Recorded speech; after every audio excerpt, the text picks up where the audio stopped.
te dire. Je suis désolé pour la barbe en passant. Je sais que c'est un problème, là. Ça te fait rire, c'est plus un problème pour moi que pour vous, juste qu'on soit clair. Il y a pas longtemps, j'étais chez mon beau-père pour souper, tu sais, et ma femme est blanche, pour ceux que ça intéresse.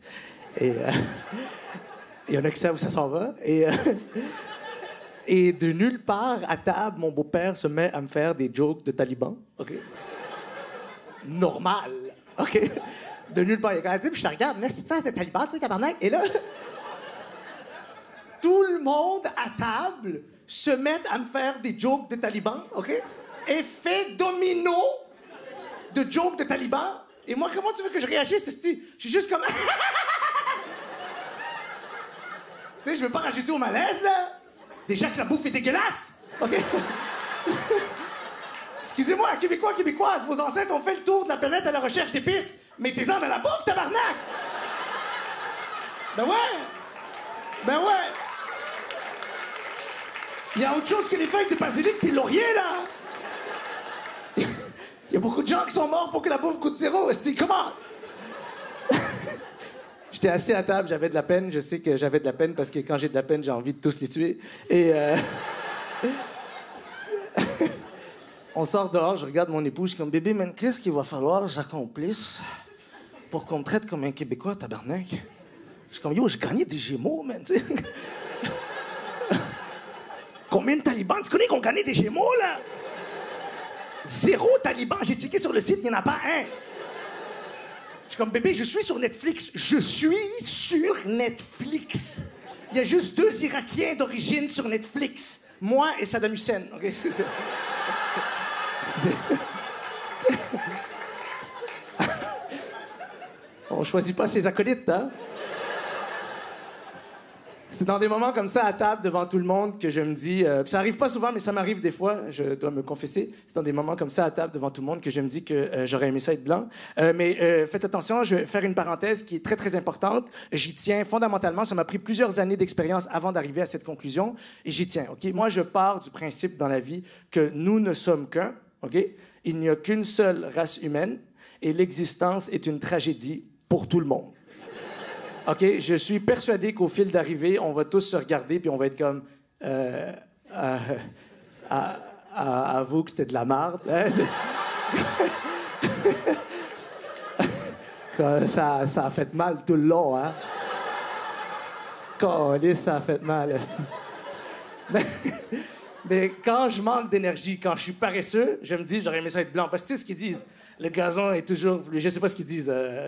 parce que j'ai vécu toute ma vie en appartement, mais... il me semble que j'ai déjà entendu des gens dire le gazon est plus gangsta chez les autres, non? Parce que moi, je laisse pousser ma barbe, j'ai le droit à des jokes de talibans. Mes amis blancs, ils laissent pousser leur barbe, tout le monde est comme « Oh, tu reviens de camping? T'as-tu de la truite? T'as-tu mordu? » Tu sais? Des shit relax, là. D'ailleurs, c'est mes amis blancs qui sont les plus activistes de tous mes amis, OK?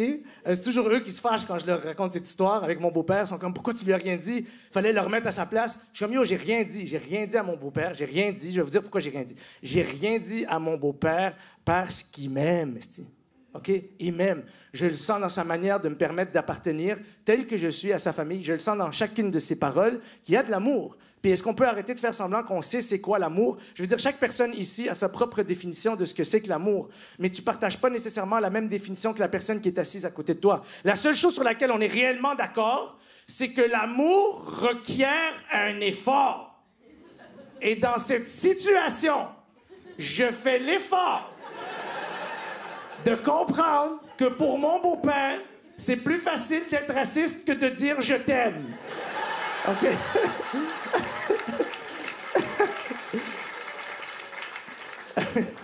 Ah oui, tu peux cacher toute ton humanité dans une joke. C'est ça que j'essaie de dire.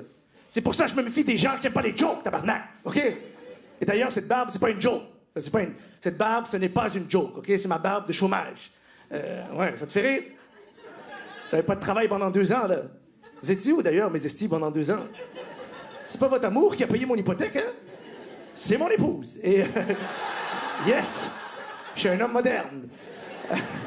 Ça coûte pas cher, t'essaieras. D'ailleurs, ma femme, elle aime pas la barbe, je pense. Elle m'envoie des messages subliminaux. Il faut tout que je déchiffre avec elle, c'est jamais clair. Elle me regarde et est comme, rase ta barbe, t'es fucking laid. Et moi, je suis comme, oh, c'est de la séduction, ça, bébé. Qu'est-ce que tu me racontes? Elle est comme, non, man, j'ai marié un gars civilisé, va raser ta face.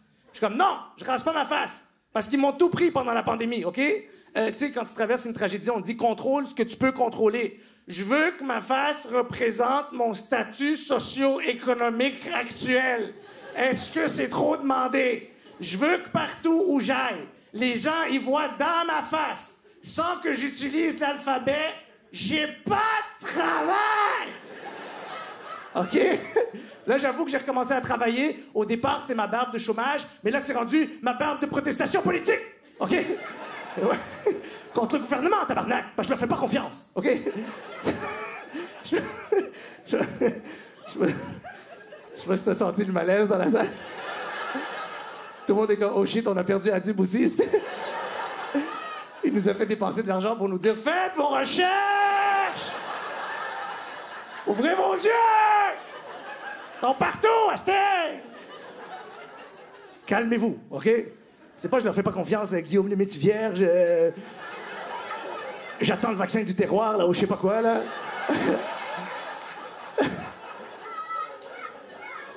C'est pas que je leur fais pas confiance, Anne Gazaboun. Anne Gazaboun. Anne Gazaboun, Gazaboun. Gazaboun. Gazaboun. Gazaboun, excusez-moi. Je suis désolé. C'est parce que je viens de faire mon test Ancestry. Et il paraît que je suis 5% italien. Fait que je fais un effort pour bien dire les choses maintenant.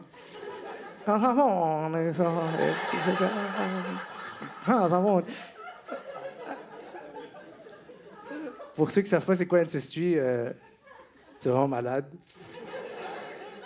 Pour ceux qui savent pas c'est quoi, tu craches dans une fiole, tu l'envoies par la poste, t'attends 2 semaines.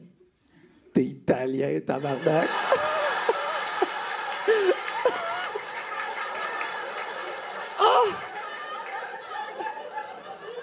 Oh, le bonheur que ça a apporté à ma vie. Toutes ces années, je croyais que j'étais juste arabe. Je suis italien, bro. Oh, ça fait plaisir. Je vis de l'italien rétroactif depuis 6 mois, là. Partout où je vais, je suis comme, yo, ça va, je suis italien, on fait quoi, là? Oh, j'aime ça, c'est... Puis il y a des langues sales, ils me disent, c'est juste 5%, c'est juste 5%. Excuse-moi, 5%, c'est 5%. Hein. 5%, t'as pas passé l'examen, mais tu l'as fait, esti, OK? Les gens, ils te respectent parce qu'ils savent que t'as été à l'école d'Italie. C'est ça que j'essaie de dire. Et je suis fâché contre... Je suis fâché contre... Faites attention, je ne suis pas fâché contre parce que ne voulait pas prendre le vaccin, OK? Oubliez pas que je suis aussi un arabe en Occident. Je suis habitué, moi, de voir des gens dire et faire des choses dans les médias avec lesquelles je ne suis pas nécessairement, moi, d'accord, OK? C'est nouveau pour vous, là, OK? Mais pour moi, c'est la norme. Moi, je suis fâché contre à cause de comment elle a parlé à Paul Arcand, OK? Oui, elle a mal parlé à Paul Arcand. Paul Arcand! C'est tout ce qui nous reste au Québec, est-ce les 3 dernières années nous ont tout pris. Tout ce qui nous reste, c'est Paul. Ça fait 10 ans, il se lève à 3 heures du matin, comme un agriculteur, pour nous défendre, nous, le peuple, contre les politiciens corrompus. Toute la société québécoise a jeté Anne Gazaboun à la poubelle. Paul Arcand a dit non. Moi, j'invite Anne Gazaboun parce que c'est plus important d'offrir une tribune à quelqu'un avec qui t'es pas d'accord que de la lui soustraire dans une démocratie qui est saine et fonctionnelle. Yes. C'est pas tout le monde qui est d'accord, c'est pas grave. Il a invité Anne Gazaboun, et là, je paraphrase un souvenir lointain de l'entrevue. Faut pas me prendre au mot, OK? Ça, c'est pas l'arcan au début, dans l'entrevue, hein? Small talk, au début, small talk d'italien, là. Anne Gazaboun. Rien de plus important que la famille, Anne Gazaboun. Ça, c'est pas l'arcan. Anne Gazaboun. le Québec est fâché contre toi, un grand. Mais moi, je veux juste savoir, t'as pris les doses ou t'as pas pris les doses de vaccin? Puis Anne Gazabou, normal, elle répond, moi, Paul, je te demande-tu si t'as un prépuce?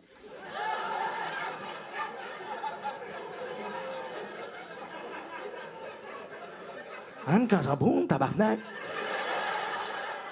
On parle pas du prépuce à Paul Arcand, est-ce que... Il y a un minimum de respect, là. Pogne la lèpre si t'as envie, mais laisse sa bite tranquille. Il est 6 heures du matin, Anne Gazabou. On déjeune avec les enfants. Là, tu nous as toutes mis des images de la bite à Paul dans la tête. Là, on veut savoir, il y a un prépuce ou il n'y a pas de prépuce, je sais pas. Je me suis pas réveillé avec cette question, moi. Là, les Gigi, c'était un bat flou, tu avec le bout pixelisé, man.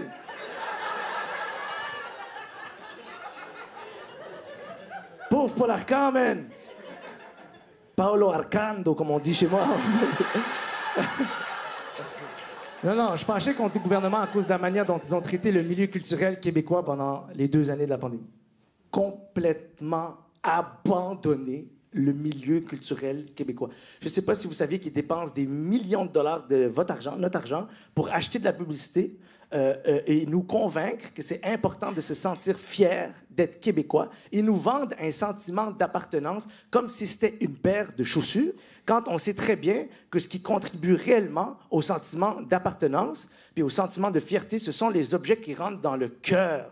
Et il n'y a rien qui rentre dans le cœur comme la fucking culture québécoise. Yes! Puis après 2 ans d'abandon total, il y a même eu un article qui disait qu'il y a une vague de suicides dans le milieu culturel, OK? Un abandon total. Ils ont dit, ça c'est après 2 ans, ils ont fait, on a une enveloppe. On a une enveloppe. Elle est là. Elle est quelque part. C'est une enveloppe. Est-ce que tu penses que les artistes, ils savent comment aller cueillir des dollars dans une enveloppe?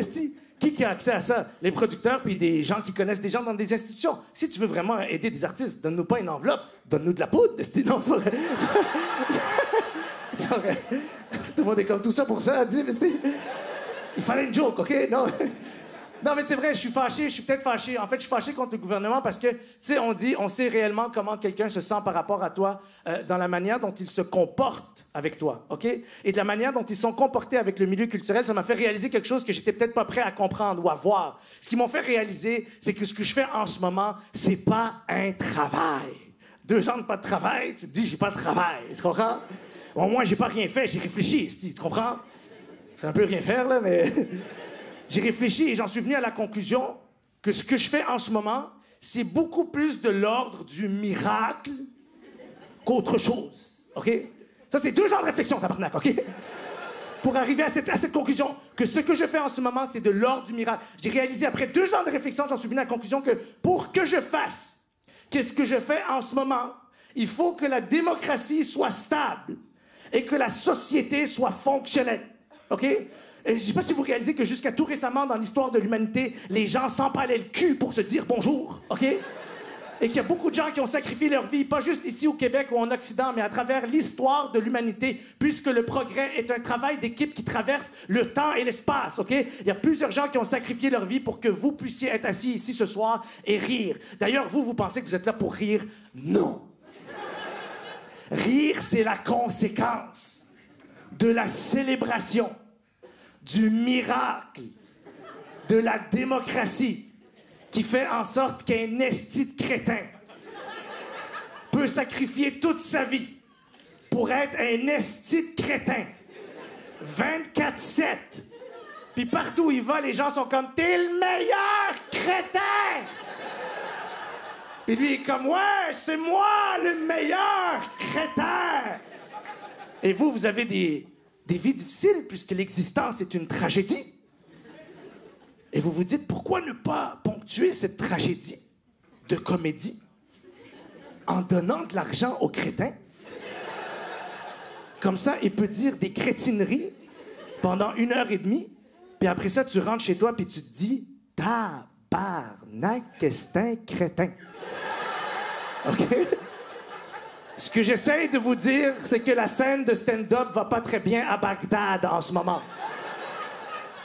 Ce que j'essaye de vous dire, c'est qu'au niveau archétypal, je suis un fou du roi. Mais dans une démocratie, le roi et la reine, c'est vous. Donc, je suis un fou de vous. Et vous devriez vous attendre de moi que je sois le plus crétin possible. Comme ça, on peut tous ensemble, à travers l'exercice démocratique de cette réunion, flirter avec les limites de la décence dans un lieu où l'on consent à l'écart moral. Est-ce que vous comprenez ce que j'essaie de dire, tabarnak?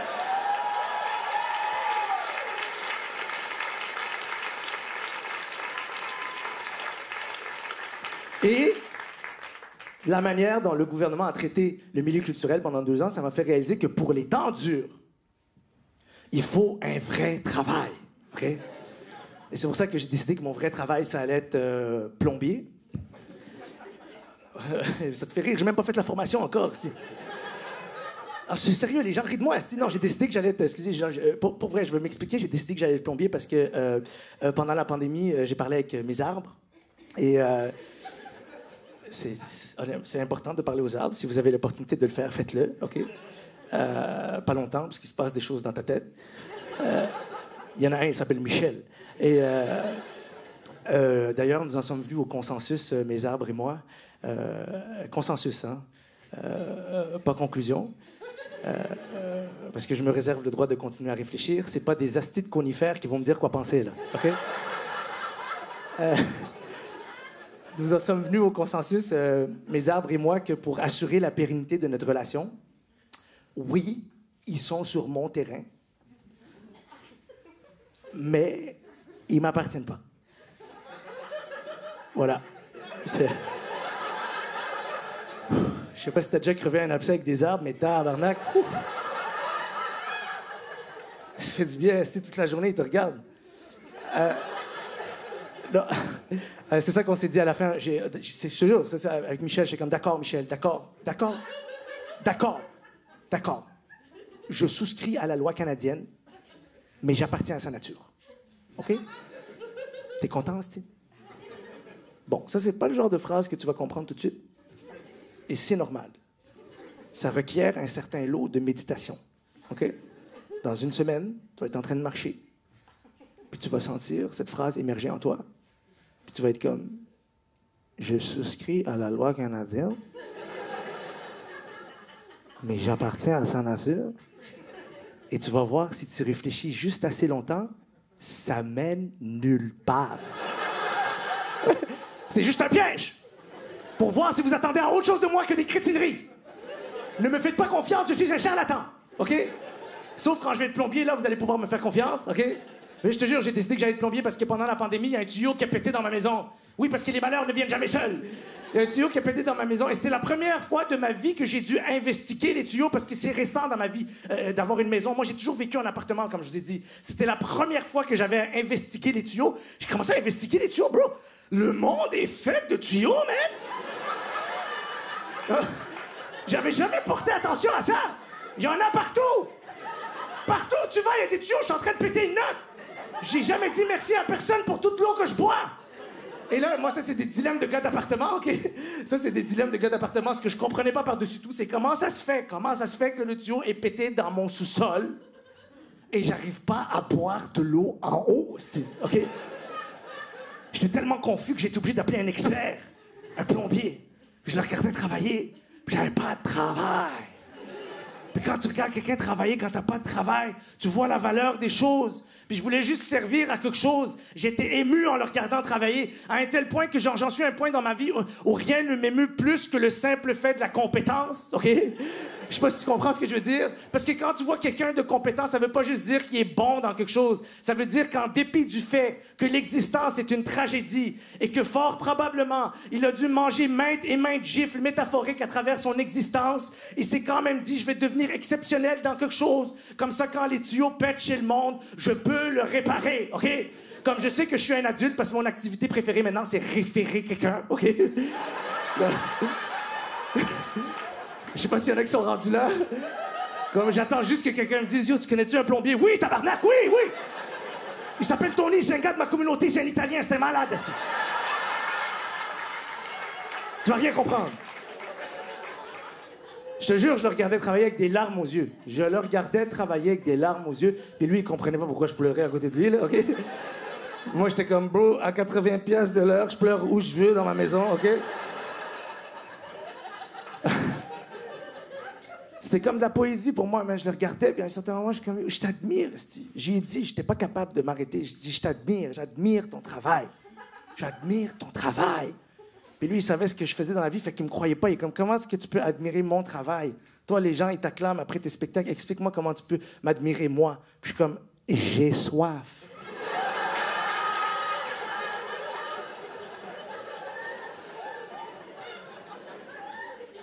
Puis là, je suis comme, toi, Tony, t'as-tu manqué de travail pendant la pandémie? Avec tellement de conviction, il m'a répondu 0 minute. OK? J'ai jamais autant travaillé de ma calisse de vie. Et c'est là que j'ai compris que j'allais être plombier. C'est des génies, ils ont tout compris. Ils manqueront jamais de travail parce que les gens arrêtent jamais de chier. Tu comprends? C'est ça, mon modèle d'affaires, maintenant. C'est votre caca. C'est à ça que je pense 24/7, esti. Toutes ces années, je visais le mauvais trou, tu sais. Moi, je pensais que l'argent était dans la bouche.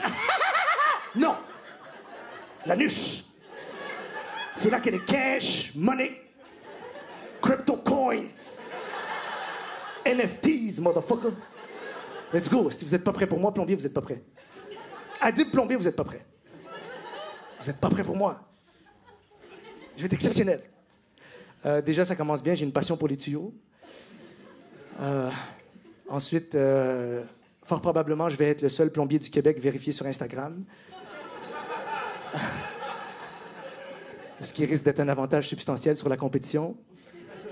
Ensuite de ça, je l'ai vu travailler puis je l'ai senti dans mon cœur que c'était pour moi. C'est dans ton cœur. C'est quand tu te poses, quand tu es confus dans la vie, juste écoute ton cœur. C'est le plus intelligent de tous tes cerveaux. On a 3 cerveaux, pour ceux qui ne savent pas.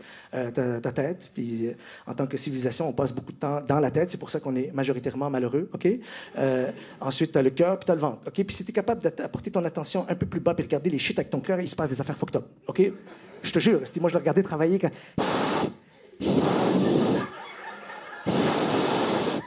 Avec un fucking chalumeau, là, ou je sais pas quoi.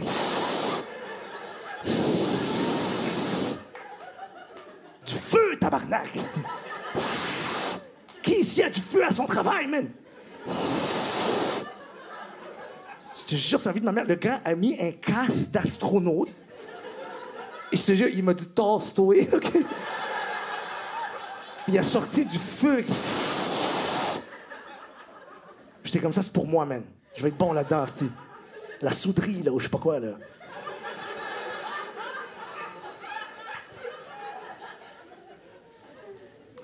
Je tiens juste à préciser que ça fait 16 ans que je fais ce que je fais en ce moment et avec le temps, j'ai appris à distinguer un rire franc d'un rire moqueur. Et je vais juste vous expliquer qu'est-ce qui s'est passé. Moi, j'étais en train de faire le spectacle, je faisais des jokes avec vous, tout ça. Et dans ma bouche, il y avait comme un embouteillage. Il y avait 2 mots qui voulaient sortir en même temps. Il y avait soudure et souderie. Et tu sais, ça se passe vite quand t'es sur scène. Fait que j'ai pas le temps de gérer la situation, tu sais. Puis je descends dans ma bouche, puis je suis comme, yo, c'est lequel, le bon?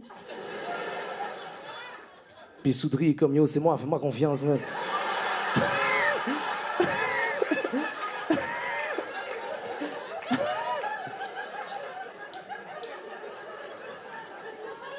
Fils de chienne. Tu sais quoi, juste pour vous faire chier, ça va être le nom de ma compagnie, esti, tiens. Ça va être souderie, esti. Qu'est-ce que tu vas faire? Ma calice. Ça va être écrit sur mon camion. Souderie, esti. Qu'est-ce que tu vas faire? Ma calice. Inc.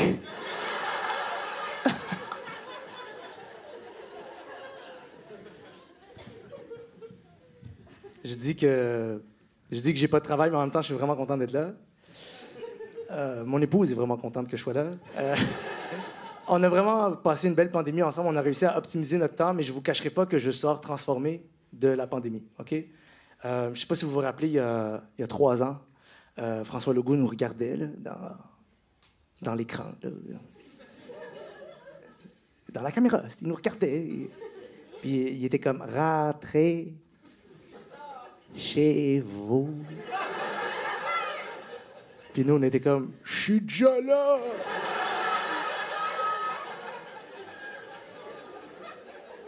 On va-tu dans la cave, François?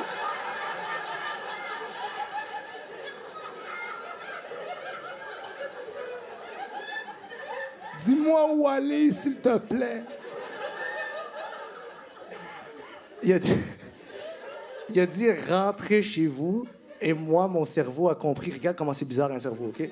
Il a dit rentrez chez vous. Et moi, mon cerveau a compris mange tous les biscuits de la terre. OK? J'ai juste commencé à mettre des biscuits dans ma face. Ma femme me regardait comme ça va-tu, bébé? Je suis comme j'ai plus de travail. Mais j'ai des célébrations. Puis ça, il n'y en a pas un esti qui va me les enlever. Esti. Et je sors de la pandémie avec une addiction aux biscuits. Et les gens ne me croient pas. À cause de ma taille filiforme, OK? Mais pour ceux que ça intéresse, j'ai du cholestérol dans les yeux. Pour vous dire à quel point c'est un problème d'addiction, mon médecin il m'a dit « Adib, il faut que tu arrêtes de manger des biscuits. » J'ai répondu « Va chier, je t'ai jamais aimé. » Que le tabarnak essaie de m'enlever la seule chose qui me reste dans ce bas monde. Les biscuits, stick, c'est bon. Je sais pas qu'est-ce qui arrive dès que j'en mets un dans ma bouche, j'ai plus de problème pendant 5 minutes. Même en ce moment, je suis content d'être là, mais j'en ai rien à chier, tu sais, juste... J'ai juste hâte d'être chez moi avec mes biscuits, man. Pourquoi je vous mens? Ils sont dans le cafagan de la voiture, juste là en arrière. J'ai plus rien à perdre. Puis là, mon épouse a parlé avec le médecin. Là, je sais pas qu'est-ce qu'ils ont, les gens qui t'aiment, sous prétexte qu'ils veulent que tu vives longtemps. Ils veulent juste niquer ta vie, là. OK? Là, c'était super bienveillant de leur part, à tous les deux. C'était bienveillant. Je me rappelle de l'interaction. Je me rappelle très, très bien de l'interaction. OK? Mon épouse, très, très, très, très gentille, est venue me voir avec beaucoup de bienveillance. Elle m'a dit, Adib, peut-être que ça t'aiderait avec l'addiction aux biscuits si on restreignait l'accès aux biscuits à la maison. Puis là, je suis comme, bébé, j'ai 35 ans, man. J'ai sacrifié toute ma vie pour arriver là. Mettre des biscuits dans ma bouche, man, c'est ça le rêve de tous les enfants. À 4-5 ans, tu comprends que la vie, c'est dur. Puis tu te dis, je vais travailler fort pour arriver à une place dans ma vie où je peux mettre autant de chocolat que je veux dans ma face. Puis il n'y a pas un esti d'adulte qui va m'arrêter. Puis là, je suis arrivé là au terme de plusieurs années de sacrifice et vous voulez m'enlever les biscuits, man? Je dis, bébé, mon père a fait l'Irak, tu sais. Tu sais que j'ai perdu un débat si je mentionne que mon père a fui l'Irak. Okay? J'ai fait, mon père a fui l'Irak! Mon père a fui l'Irak! Les gens occultent cette information élémentaire de mon histoire. Mon père a fui l'Irak sans chaussures, man. OK? C'est pas une phrase qui est facile à dire. Fuck it, je l'ai dit comme ça, OK? Sans chaussures! Mon père a fui l'Irak sans chaussures! T'as-tu déjà été juste au dépanneur sans chaussures? Imagine fuir ton pays sans chaussures! Sans chaussures à la nage! D'après un souvenir très lointain que je paraphrase qui m'a raconté il y a très longtemps, OK? Sans chaussures à la nage. Les tigres, l'Euphrate, la Méditerranée, Madagascar, Matane, tabarnak. Il est arrivé, il parlait même pas français, ils l'ont pris parce qu'il maîtrisait la crevette, OK?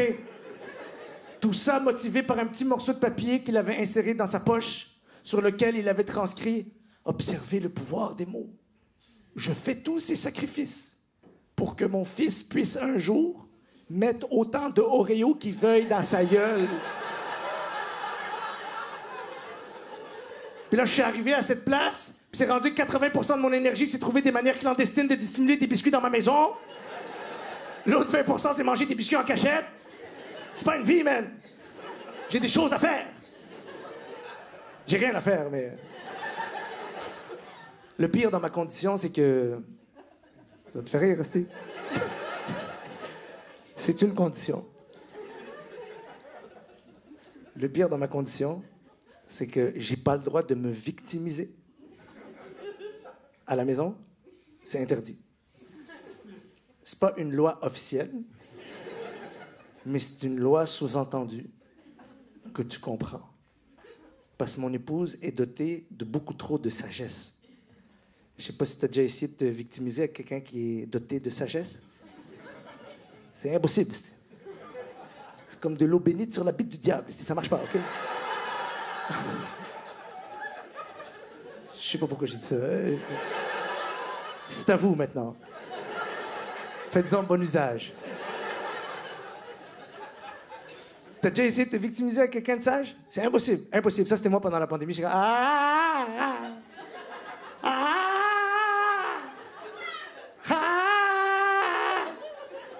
J'ai pas de travail. Je peux pas manger biscuits. Je suis italien. Ma femme, ça, c'est ce qu'elle me répond, je vous jure. Ma femme me répond ça, elle me dit, Adib, écoute-moi. Écoute-moi. Je comprends que tu traverses une période difficile, voire traumatisante. Mais tu ne peux pas définir ton existence en fonction de tes traumatismes. OK? À un certain moment, inévitablement, tu vas devoir transcender ta condition.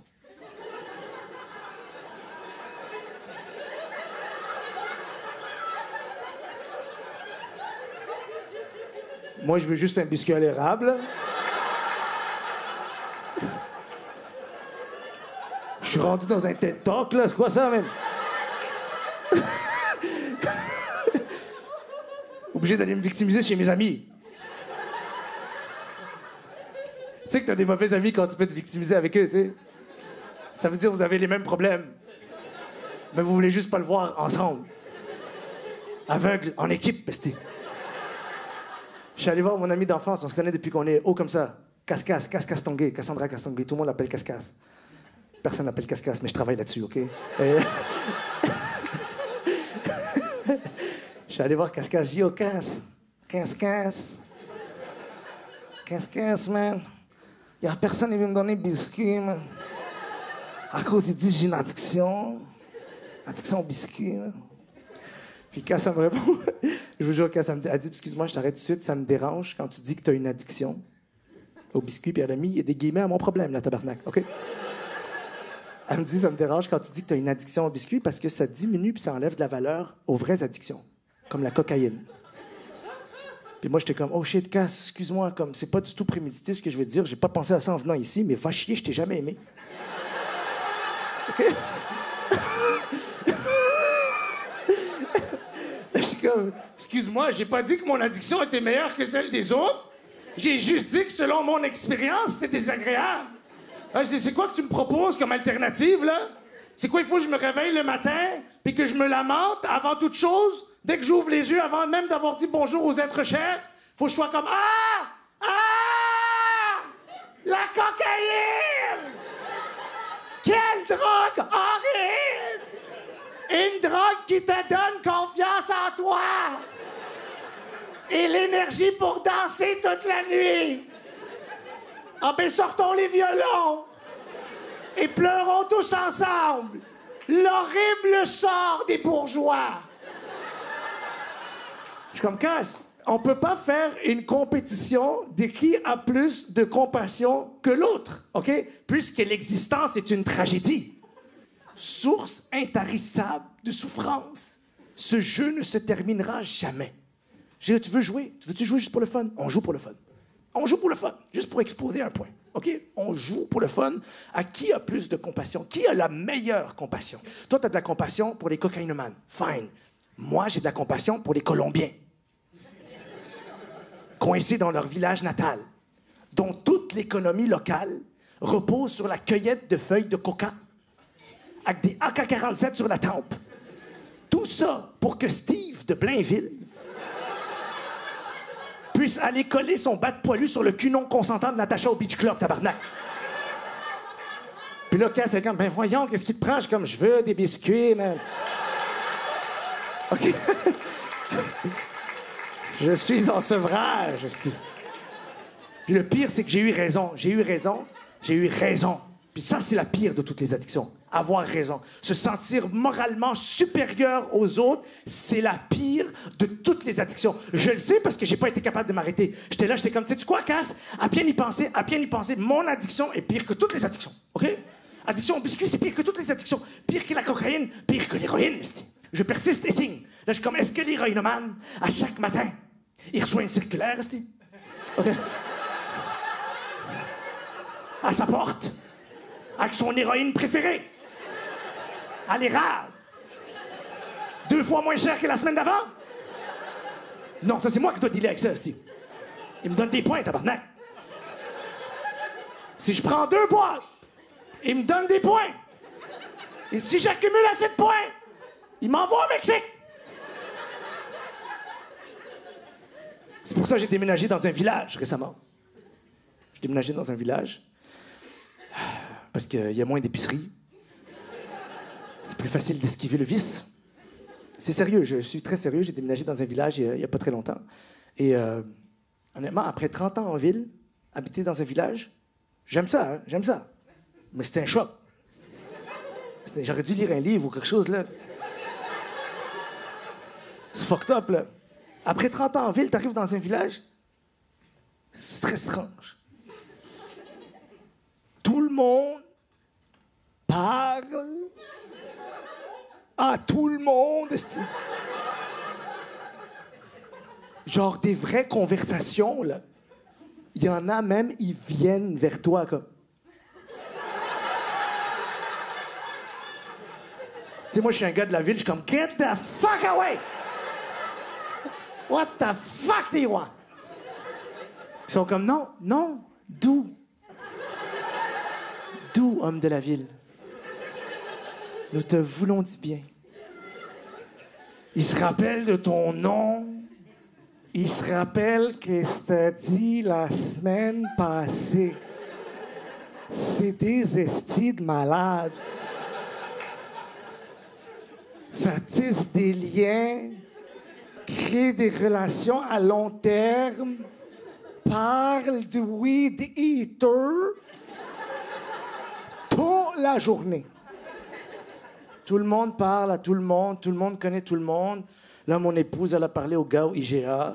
Elle a dit, tu vends pas de biscuits à mon mari.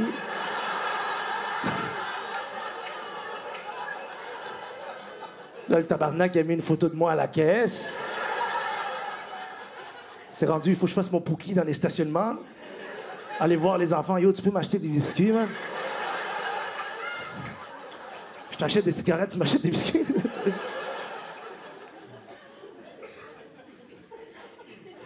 Les plus perspicaces d'entre vous auront remarqué que j'ai employé le terme épouse à quelques reprises parce que durant la pandémie, je me suis marié. OK? Yeah! Merci.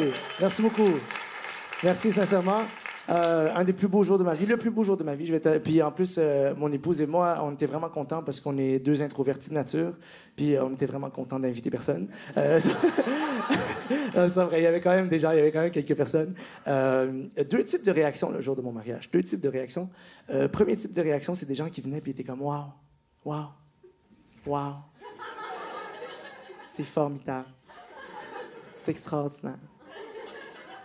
2 personnes qui s'offrent l'une à l'autre dans l'éventuelle possibilité d'accéder au plein potentiel de l'amour. Et ne serait-ce pas là la raison de notre présence ici-bas? Puis moi, j'étais comme, yo, juste donne-moi un chèque comme tout le monde, ferme ta gueule, là, OK? C'est vrai. L'autre type de réaction, c'était surtout des gars. Surtout des gars. Un gars très suspicieux est venu me voir. Il regarde autour de lui, puis il est comme, non. S'il est pas trop tard, fais-les pas, man. Okay. Fais-les pas. Parce que si ça chie entre vous deux, elle va partir avec la moitié de ton cash. Puis moi, j'étais comme, j'ai pas de travail.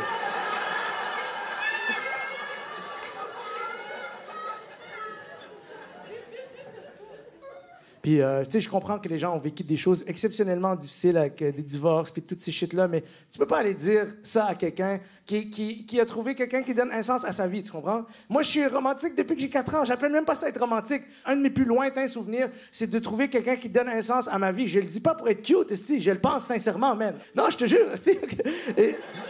Comme je pense à ça depuis que je suis petit, j'y crois. Puis c'est pas parce que je dis que j'ai trouvé quelqu'un qui donne un sens à ma vie que je la condamne à la perfection. C'est pas ça. Elle a des défauts, OK? Je vais en nommer un. Et je vais en nommer un parce que je considère que mes motivations sont d'ordre sociétal. Et je pense qu'en nommant le défaut de mon épouse, je peux venir en aide à des Québécois et des Québécoises qui n'ont pas accès à des porte-voix. Et ainsi améliorer considérablement leur train de vie, OK?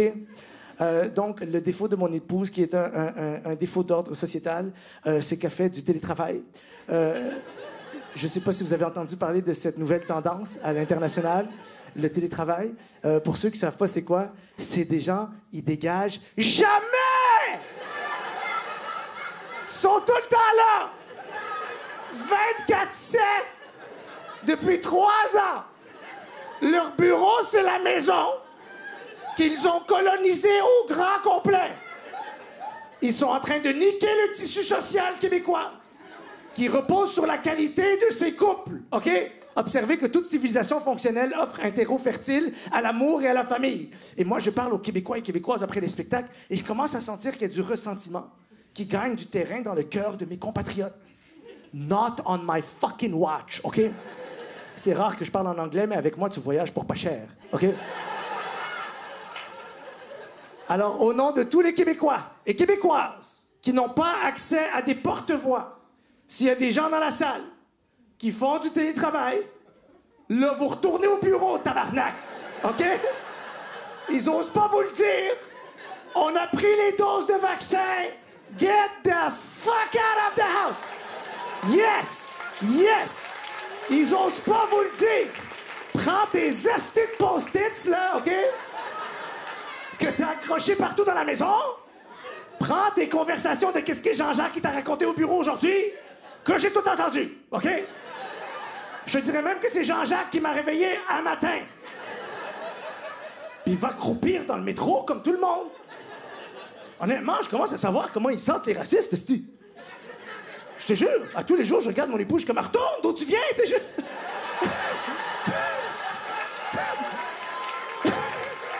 C'est chez nous, ici! C'est chez nous, ça!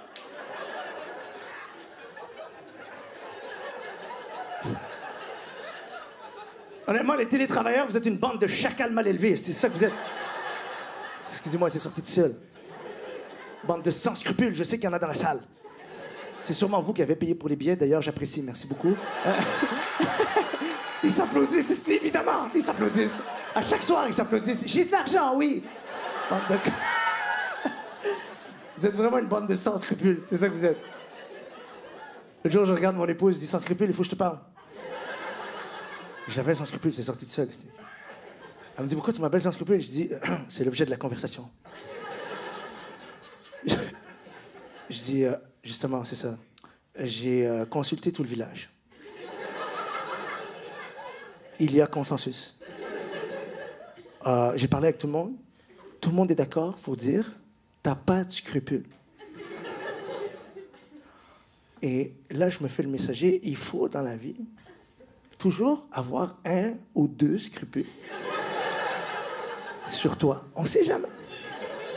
Tu peux pas sortir de la maison avec 0 scrupules. Tu gardes 1 ou 2 scrupules. Peut-être tu vas pas t'en servir. Et tu l'as avec toi.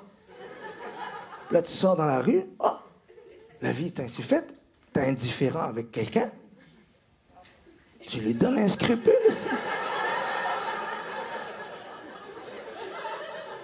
Puis là, lui, il se dit, ça tombe bien, moi aussi, j'avais un scrupule. Ça assure des rapports cordiaux dans la civilisation dans laquelle on vit.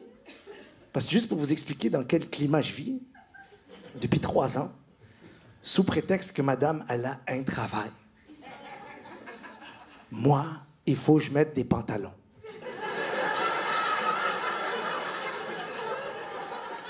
C'est ça la règle à la maison. Comme pendant la pandémie, normal, pendant la pandémie, elle vient me voir et comme bébé, excuse-moi, je suis en meeting sur Zoom et tout mon bureau te voit te promener en culotte. Peux-tu aller mettre des pantalons, s'il te plaît? Puis moi, je suis comme, bébé, je suis au chômage. On demande pas aux gens au chômage de mettre des pantalons, tabarnak. Il y a un minimum de respect, là, à avoir envers les gens qui n'ont pas de travail. Je suis comme, bébé, les pantalons, c'est pour les gens qui ont une destination. T'as déjà pensé à ça? Où tu veux que j'aille? Je suis pas de travail. Puis après ça, je regarde dans la caméra. Je suis comme, en passant, votre meeting est dans ma maison.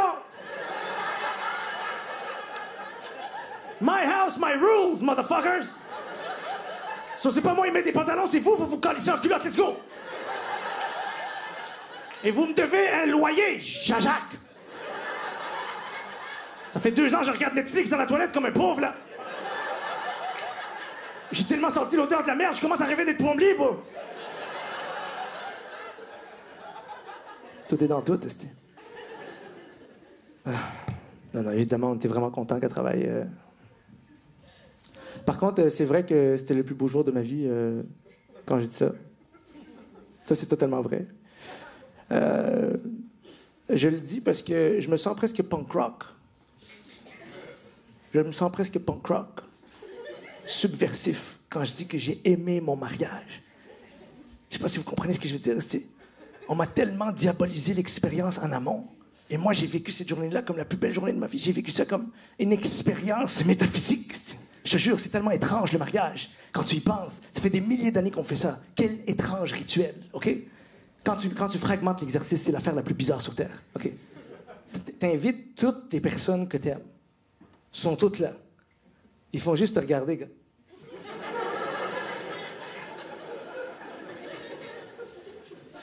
Puis vous êtes, gars.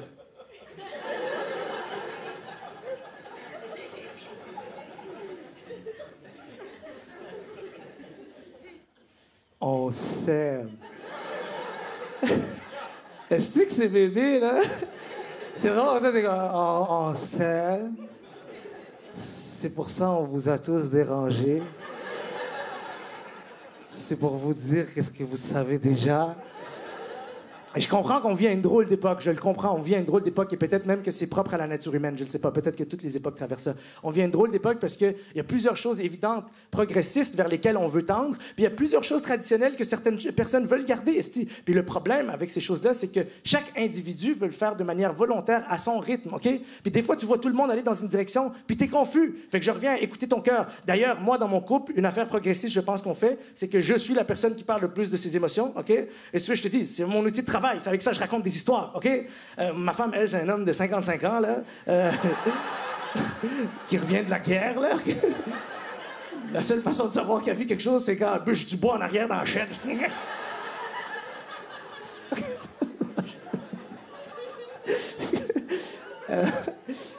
Quoi d'autre que je fais de progressiste, peut-être à plus petite échelle, mais que je trouve quand même assez progressiste et digne de mention. Je pisse assis, ça c'est une nouvelle affaire que je fais.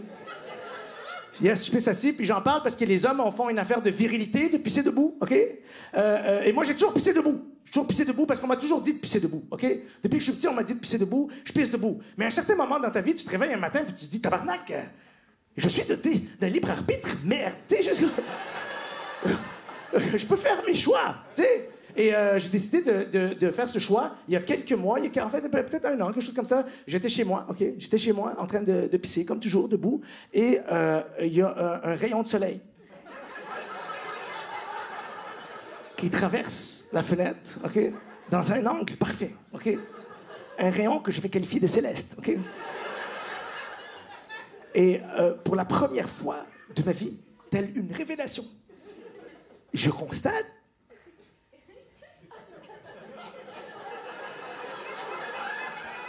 c'est un esti de sprinkler pété, cette affaire-là, là. OK. Là, je réalise, yo, je pisse à terre! Je pisse à terre! Là, je dis, yo, je suis pieds nus dans ma pisse! Je pisse à terre, puis je pile dans ma pisse! Là, je dis, mon couloir est plein de pisse! Mon divan est plein de pisse! Mon lit est plein de pisse! Mes chuchures sont pleins de pisse! Ah ben c'est très viril, messieurs!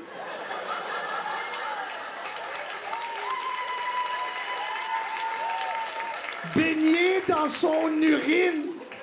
Excuse-moi, mais c'est fini pour moi, man. Je pisse assis, asti. Puis ma femme pisse debout comme ça. Elle me regarde dans les yeux pendant que je me brosse les dents. Qu'est-ce que tu vas faire, asti? Qu'est-ce que tu vas faire, asti? Rase ta face, asti.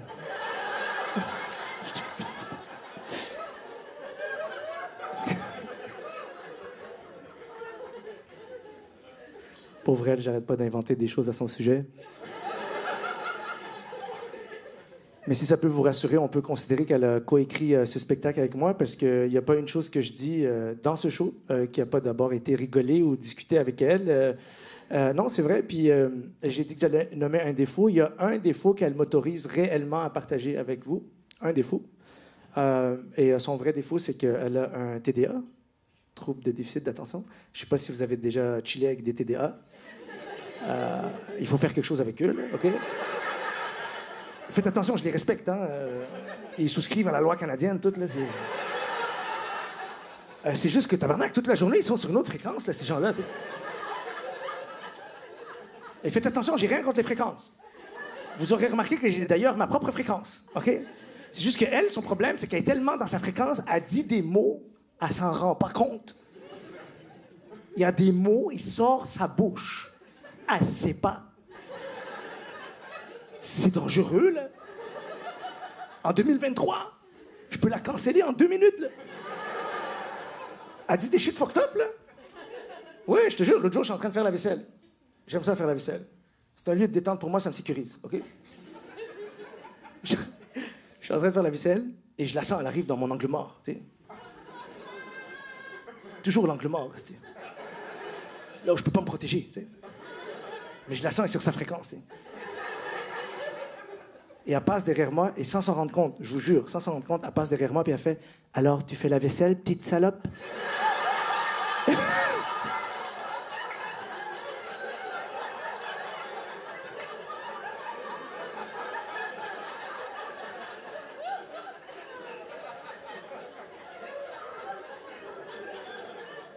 Et moi, j'ai beau être un gars moderne, je reste un gars de la rue, tu comprends? OK, je suis pas un vrai gars de la rue, mais j'ai des amis, ont déjà marché sur un trottoir, OK? Et moi, d'où je viens, traiter quelqu'un de salope, c'est une provocation duel, esti, OK? C'est l'équivalent de sortir le mousquet au Moyen-Âge, OK? Je sais pas pourquoi je le sortirais comme ça, mais c'est pas grave. Elle me traite de salope. Observez le pouvoir des mots, ça fait ressortir tout le code génétique du hood en moi, OK? Je me cambre, je dépose des Tupperware de ma belle-mère, OK? Parce que si je les lave pas, elle me donne pas de sauce. En tout cas, je suis dans une affaire avec eux, là. J'ai pas le temps de te raconter, là. Ils sont sévères. S'il reste un peu de sauce, elle me donne pas de sauce. Je les lave à la main, OK? Anyways, j'aime sa sauce. Je les lave à la main. Fait que je dépose les Tupperware de ma belle-mère, je regarde mon épouse, je dis, yo, qu'est-ce que t'as dit, G? Et elle, c'est rare, je l'appelle G, OK? Fait que ça la ramène, bande FM. Elle vient me voir. Comme, pourquoi tu m'appelles G? Je suis comme, yo, tu viens de me traiter de salope. Ben, comme, ah, ouais. Là, je suis comme, il faut que je te convainque, tu m'as traité de salope, là. Je suis comme, bébé, je peux pas être la victime puis l'avocat en même temps, là. Il va falloir que tu fasses attention à ce que tu dis, là. On va pas faire ça chaque semaine. Parce que la semaine d'avant, je suis en train de cuisiner. Elle aime pas les épices que j'utilise. Québécois, québécoises. Vos ancêtres ont fait le tour de la planète. à la recherche d'épices. Mettez-en dans la bouffe, tabarnak. À part les sœurs en vrac, je vois personne travailler, là. OK?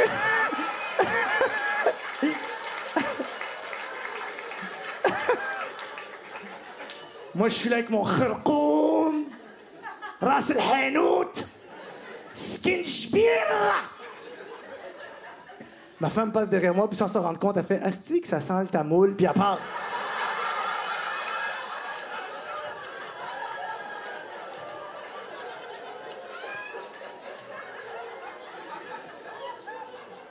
Ça vous fait rire, mes estis?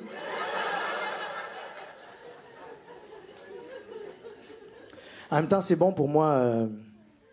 C'est bon pour moi de se faire traiter de salope tamoul de temps en temps. Ça peut pas faire de tort. Avec le métier que je pratique, c'est bon. Je suis pas en train de vous encourager à commencer à traiter les gens de salope tamoul. Je suis juste en train de vous dire qu'avec le métier que moi je pratique, c'est bien parce que je pratique un métier qui octroie beaucoup trop de pouvoir à un simple individu. Et les gens savent de quoi je parle. On n'en parle jamais. C'est même rendu une obsession de société. Mais la popularité est un levier de pouvoir exceptionnel. Et le pouvoir, j'ai appris à mes dépens que c'est la chose la plus dangereuse sur Terre si ta vie est dépourvue de sens. Okay? Et c'est pour ça que je dis que mon épouse est la personne qui donne un sens à ma vie. Parce que selon mon évaluation, c'est la seule personne sur Terre qui m'aime réellement pour qui je suis à l'intérieur. Puis ça donne qu'à l'intérieur, il y a aussi une salope tamoul, style. OK?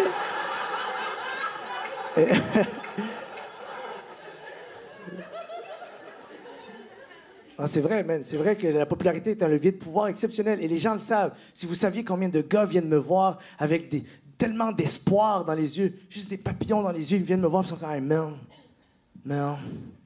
C'est le même gars qu'à mon mariage, là. Ouais, man. Hey, toi, là, avec la job que tu fais, là, man, il doit tellement avoir de filles qui veulent coucher avec toi, man. Puis malheureusement, la réponse, c'est oui. Substantiellement plus qu'avant que je sois connu. Fâchez-vous pas contre moi, je ne suis que le messager, OK? Il faut mettre des chercheurs là-dessus, des doctorants, je sais pas, là, OK?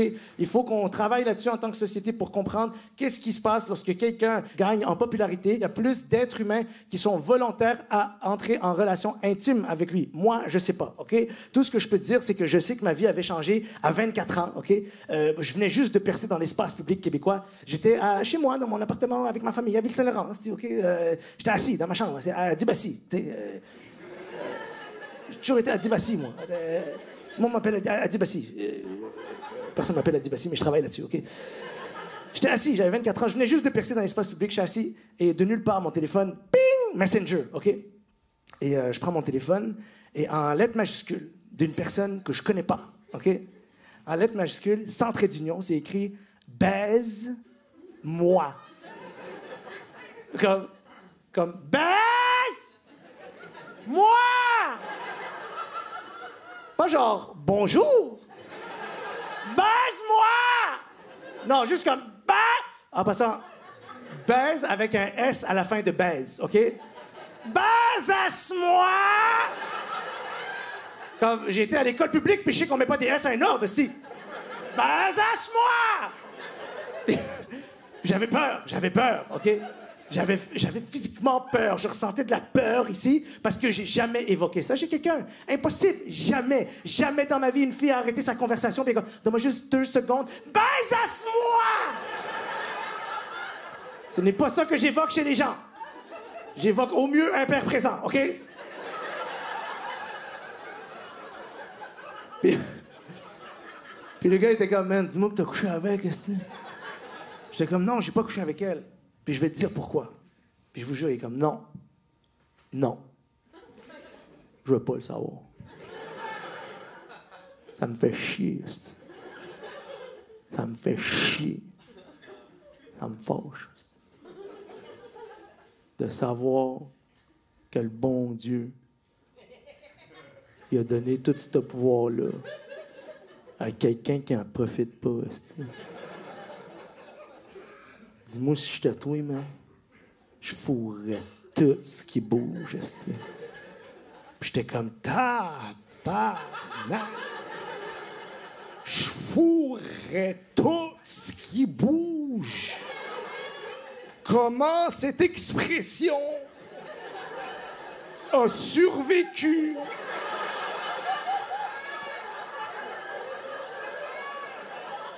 Le temps, les guerres, les tempêtes. Il y a tellement de jolie poésie qu'on protège zéro collectivement. Mais je fourrais tout ce qui bouge. Se tient droit comme un chêne, esti.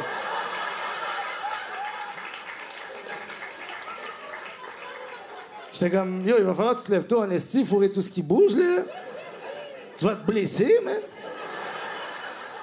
Il y a des écureuils, des vélos, fais attention, là.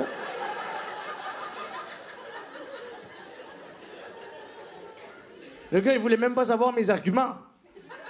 Il voulait même pas savoir pourquoi j'ai pas voulu coucher avec la fille. Je vais vous le dire à vous. J'ai pas couché avec la fille parce que, premier argument, première raison, je ne crois pas à l'affaire de on fait juste coucher ensemble, il se passe rien, OK? Excuse-moi, c'est pas rien, OK? C'est pas rien. Tu sais, des fois, dans la société, on se raconte tous le même mensonge, et vu qu'on est plusieurs à le raconter, on se dit que ça doit être vrai. Mais c'est pas vrai.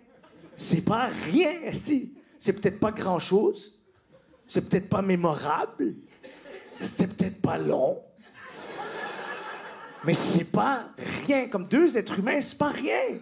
Deux amas de chair qui savent pas ce qu'ils font sur Terre, qui génèrent de l'énergie, c'est pas rien. Comme deux êtres humains tout nus, c'est pas rien. Tout nus, c'est pas rien. Comme toute la civilisation, pensez à ça. Toute la civilisation est façonnée de sorte à ce qu'on porte des vêtements. OK? C'est ça qu'on fait. Deux amas de chair, on sait pas ce qu'on fait sur Terre, mais on met des vêtements puis on est comme « Allô? J'ai un travail! La température est magnifique! » Et des fois, de nulle part, t'es juste là en train de faire semblant que tout va bien, je sais ce que je fais sur Terre. Tout va bien. Puis ton regard croise celui de quelqu'un que tu connais pas et dans ta tête, ça fait « On enlève nos vêtements! » C'est pas rien, man, c'est pas rien. Puis deux amas de chair qui se connaissent pas, qui enlèvent leurs vêtements, qui font ce qu'ils ont à faire. Si le préservatif ou la contraception fonctionne pas, deux amas de chair que t'appelles rien, qui font ce qu'ils ont à faire, donnent un nouvel amas de chair, tabarnak.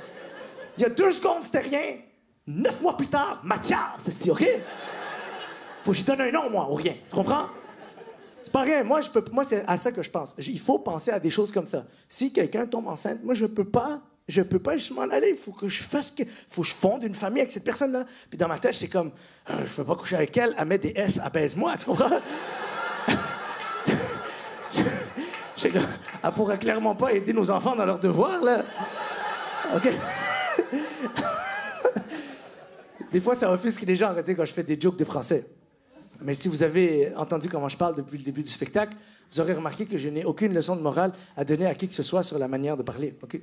Si j'ai l'opportunité de faire une phrase que je considère belle, je vais la faire. Et si je sens émerger en moi un sacre qui porte les émotions, qui me permettent de raconter de manière authentique mes histoires, je le fais. Et je me méfie de quiconque me dit de sacrer ou de pas sacrer. Je me méfie de... Sais-tu pourquoi? Parce que je me connais mieux qu'eux. Je sais, moi je me connais et moi je sais que j'aime la langue française dans tous ses registres. J'aime la langue française plus que ma propre vie dans tous ses registres. J'aime la langue française du sacre à la poésie. Je ne ségrègue aucun registre l'un de l'autre. J'aime la langue française dans tous ses registres. Sais-tu pourquoi j'aime la langue française du sacre à la poésie? J'aime la langue française du sacre à la poésie parce que je sais que quand quelque chose est pété en bas, ça circule plus en haut. Je sais ça.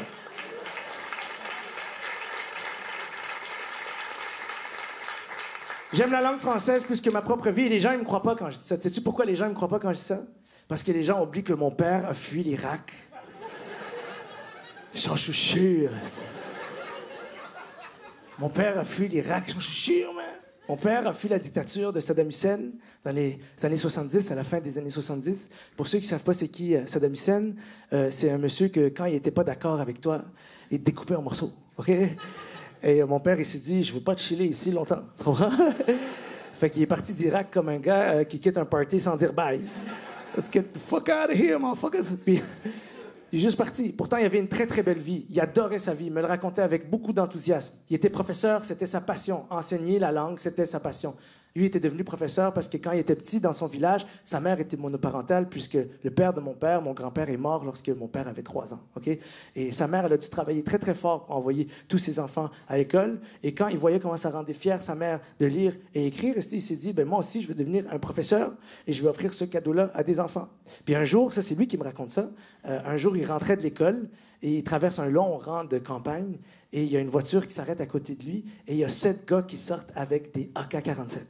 Et tu sais que tu es en Irak parce qu'il y a 7 gars qui sont sortis d'une 5 places. Et okay. Fallait une joke, c'était OK. Et il vise mon père parce que mon père vote pour un parti adverse à celui de Saddam Hussein. Maintenant, tu te demandes, est-ce que ton père était quelqu'un d'influent politiquement? Non, pas du tout, c'est un kidam. Mais pour vous expliquer un peu comment fonctionne un régime tyrannique ou une société qui se comporte de manière tyrannique, la première chose que ça fait, ça s'attaque aux artistes et aux intellectuels. Pas parce qu'ils sont meilleurs que les autres. Je vous l'ai dit tout à l'heure, tout le monde est essentiel, du plombier jusqu'au poète. La raison pour laquelle il s'attaque aux artistes et aux intellectuels, c'est parce qu'en général, l'artiste et l'intellectuel, son outil de travail, c'est la parole. Puis la parole, c'est ça qui te permet de transmettre le savoir. Puis le savoir, c'est ça qui te permet de développer tes compétences. Puis tes compétences, quand tu es capable d'accumuler tes compétences, c'est ça qui te permet de toucher à ton potentiel. Et lorsqu'un être humain touche à son potentiel, il a dès lors l'opportunité de transcender sa condition. OK? Tout ça repose sur un mot. Méfiez-vous de quiconque vous dit quoi dire ou comment le dire parce que c'est toute la santé d'une civilisation qui repose sur votre langue. Il vise mon père, et ça, c'est lui qui me raconte ça avant de mourir, paix à son âme. Il me raconte ça, il me dit, il vise mon père, il le mène. En passant, c'est pas des gens qui ont été engagés pour faire ça, c'est des gens qui ont décidé de terroriser leurs voisins, OK? Fait qu'il vise mon père, et mon père me raconte que c'est arrivé devant la maison d'un de ses élèves, qui, par la fenêtre, a vu son professeur se faire attaquer par 7 AK-47, et il a alerté ses frères et son père, et ils sont tous sortis avec des AK-47, OK? Qu'est-ce que tu veux que je te dise? C'était de même. Et ils sont allés protéger leur professeur. Puis mon père me racontait ça, puis j'étais comme, attends une minute, là. T'as un élève. Et il t'a vu par la fenêtre te faire attaquer par 7 AK-47, puis il est allé te protéger. Moi, j'aurais été comme congé demain! Le lendemain, mon père a plié bagage puis il n'a plus jamais vu un seul membre de sa famille, plus jamais un seul de ses amis. Imaginez, demain, tu pars, tu vois plus jamais un seul membre de ta famille. Il avait 27 ou 28 ans. Il est allé s'installer dans le désert du Maroc, dans un village qui s'appelle Ouarzazate, OK? Où il travaillait clandestinement comme professeur. Il enseignait à la petite école, puis il s'était ouvert un petit kiosque de livres usagés parce qu'il aime la littérature, puis il aimait enseigner. Il a rencontré ma mère et ils ont eu 2 enfants là-bas, ma sœur et moi d'abord. Et à sa grande surprise, mon père apprend que ni ma sœur ni moi n'auront de papier d'identité parce qu'à l'époque, le roi du Maroc n'octroie pas de papier d'identité aux gens qui ne sont pas des vrais Marocains. OK? Fait que mon père réalise que ma sœur et moi, on va être des apatrides, des sans-papiers. Puis tout le monde ici a des papiers. Tout le monde ici a des papiers. Les gens prennent ça pour acquis, mais c'est vraiment important d'avoir des papiers. Moi, quand mon père me racontait ça, c'est comme ça que je l'ai rationalisé. Je suis comme, si t'as pas de papier, t'as pas de carte de crédit. Si t'as pas de carte de crédit, t'as pas Netflix. Tu comprends? Ce que j'essaie de vous dire, c'est qu'un être humain doit souscrire à un régime de loi pour avoir Netflix, c'est OK? Tu peux pas aller voir Netflix puis leur dire « Yo, je te paye cash », ça marche pas, OK? Comme même si t'es italien, ils s'en calissent. Fait que pour une deuxième fois de sa vie, mon père, il vend tout ce qu'il a, puis dans le cas de ma mère, une première fois, il vend tout ce qu'il a, puis il décide de partir aux États-Unis parce que tout le monde leur dit « Allez aux États-Unis ». Puis on est en 89, tu sais, ce que tu sais du monde, c'est ce que tu vois, c'est ce que tu entends. Fait que tout le monde leur dit, il n'y a pas Internet, tout le monde leur dit, allez aux États-Unis. Ils arrivent à New York, il y a une travailleuse sociale qui les met dans un autobus qui les envoie à Buffalo. Une fois arrivés à Buffalo, il y a une madame qui nous installe, ma famille et moi, dans une espèce d'immeuble. Mon père nous met dans un studio, il se dirige vers les toilettes communes, OK? Et le premier voisin qui croise aux États-Unis, c'est lui qui me raconte ça, le premier voisin qui croise, la porte est ouverte, puis il se masturbe en checkant de la porn, OK? Ouais, et je sais pas si vous connaissez un peu les Irakiens, là, mais c'est des gens très pudiques, OK? Je pense même pas que mon père, il savait que ça existait, la masturbation, là. Comme, lui, il a vu ça, mais il a dû être comme, tabarnak, tu sais. Il l'a sûrement pas dit, mais c'est sûr qu'il l'a ressenti, OK? Il a vu ça, mais il est comme, ça doit être la coutume d'accueillir les gens en se masturbant, aussi, et je ne m'intégrerai pas à cette culture. Fait qu'il a appelé sa travailleuse sociale, puis il a dit « Je veux changer de pays, OK? » Puis elle lui a dit « Tu sais que tu peux juste changer d'immeuble? » Puis il a répondu « Non, je veux changer de pays, c'est là-dedans que je suis bon. » Et...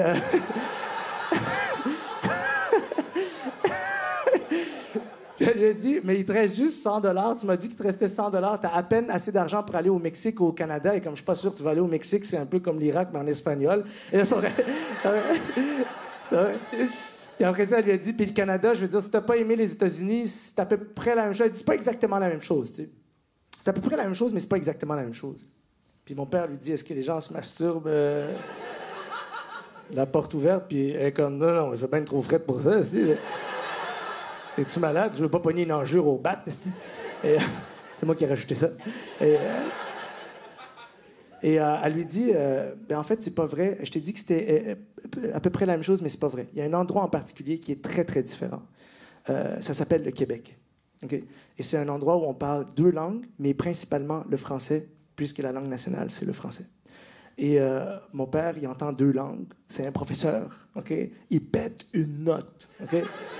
Parce que dans sa tête, les langues, c'est le savoir, la compétence, transcender sa condition, OK? Il était tellement content de pouvoir offrir 2 langues à ses enfants. En passant, il parle aucune des 2, OK? Il était juste content de pouvoir offrir à ses enfants quelque chose qu'il pourrait jamais utiliser, lui, adéquatement, peut-être, OK? Mais là où il a vraiment pété une note, c'est quand il a entendu français. Quand il a entendu français, il est devenu fou. Parce que mon père, en Irak, dans son village, quand il était adolescent, il est tombé par hasard sur Les Misérables de Victor Hugo. Est-ce qu'on peut arrêter de faire semblant que la culture, ça change pas la vie des gens? Parce qu'il y a un petit adolescent qui est tombé sur Les Misérables de Victor Hugo. Il a tellement aimé Les Misérables de Victor Hugo, il a lu l'œuvre au complet de Victor Hugo. Il a tellement aimé l'œuvre au complet traduite en arabe de Victor Hugo qu'il a essayé en Irak d'apprendre un peu le français, puis il n'a pas été capable. Il n'a pas été capable de l'apprendre aussi bien que lui, il voulait, selon ses standards. Il voulait l'apprendre, il voulait apprendre le français pour cueillir, goûter à chaque mot que Victor lui-même avait choisi. Tu comprends? Et il n'a pas été capable de l'apprendre selon ses standards parce que tu essaieras d'expliquer à un Irakien la différence entre SA et CCDIA, OK? Comme même les gens qui sont nés ici, ils ne connaissent pas, là. Je sais pas si tu as été sur les réseaux sociaux récemment, là. Mais de plus en plus, les phrases, c'est juste des gens, ils sortent des mots de leur cul, tu sais. Juste que, tiens, c'est ça la phrase, esti. Déchiffre-la, mon esti. Fait que mon père a choisi le Québec parce qu'il s'est dit, mes enfants vont parler la langue qui a donné naissance au plus grand écrivain, selon lui, de tous les temps. OK? Et c'est pour ça que je ne coucherai pas avec une fille qui met des S à baise-moi.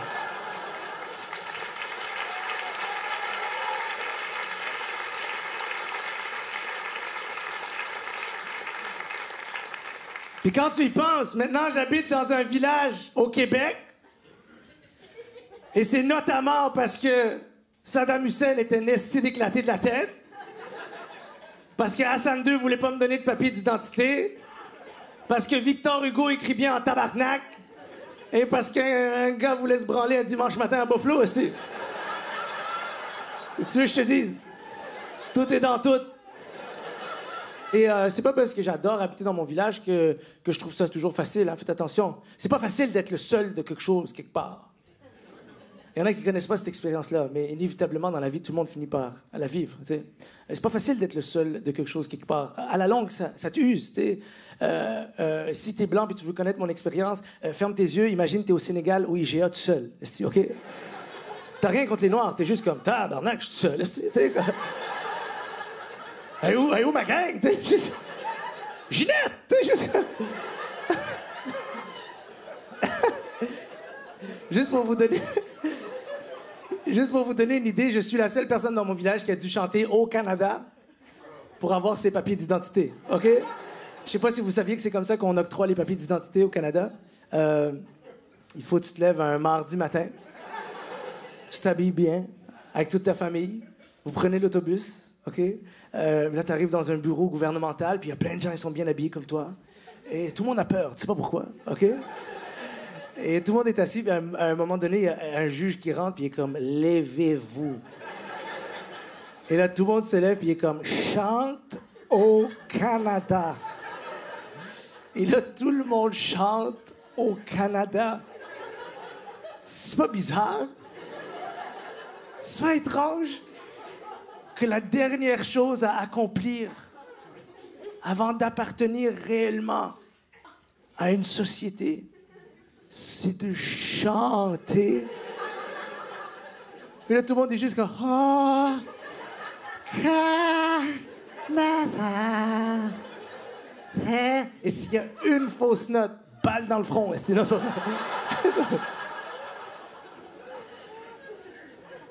Non, c'est pas facile d'être le seul de quelque chose quelque part, tu sais. Parce que t'as beau fuir où tu veux sur Terre, tu traînes toujours avec toi le stock à l'intérieur de toi que t'as pas réglé, tu sais. Puis moi, je suis arrivé dans mon village avec mes traumatismes en moi que j'avais pas réglés. Puis au début, j'avais peur, man. Je me sentais trop tout seul. Je rentrais à la maison, je regardais ma femme, je disais, bébé, man, bébé, il y a une madame au IGA, man. Elle m'a regardé longtemps. C'était fucking hostile, man. Je pense qu'elle veut que je retourne dans mon pays, OK? Puis ma femme, ce qu'elle me répond, elle me dit, Adib, je comprends. Je comprends que tu as traversé des situations traumatisantes, mais tu ne peux pas définir ton existence en fonction de tes traumatismes. À un certain moment, inévitablement, tu vas devoir transcender ta condition. Puis là, je suis comme, je peux-tu avoir un biscuit à l'érable? T'essayeras de transcender ta condition sans biscuit, c'est tough, man. C'est tough, parce qu'il y avait une madame qui me regardait au IGA, tu sais. Elle me regardait comme ça. Je sais pas si tu connais ce regard. On peut appeler ça le neutre. C'est la face que tu fais quand t'es pas au courant que tu fais une face, tu sais. C'est une face qui est dangereuse puisqu'elle est libre à interprétation, tu sais. Tu sais, moi, je peux lire ça comme « j'aime pas ta gueule », tu sais. Puis elle, dans sa tête, est juste comme « les fraises sont en spécial », tu sais, juste comme...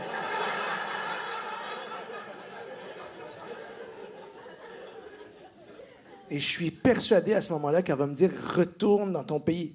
Parce que c'est juste assez hostile pour que je décide inconsciemment d'interpréter ça comme un acte d'agressivité. J'étais persuadé. Parce que dans ma vie, plus que 1000 fois, je me le suis fait dire « retourne dans ton pays », puis il n'y a pas une fois que ça m'a pas fait mal. OK? Et c'est toujours précédé de ce genre de visage. Toujours un peu hostile. Jamais quelqu'un qui te regarde avec bienveillance, tu sais. C'est juste comme « salut ». Salut. Salut, ça va? Excuse-moi, ça fait genre 5 minutes que je te regarde. Puis... j'ai juste comme une pensée qui a traversé mon esprit, tu sais. Tu sais, comme j'étais assise. Je regardais dans le vide, tu sais.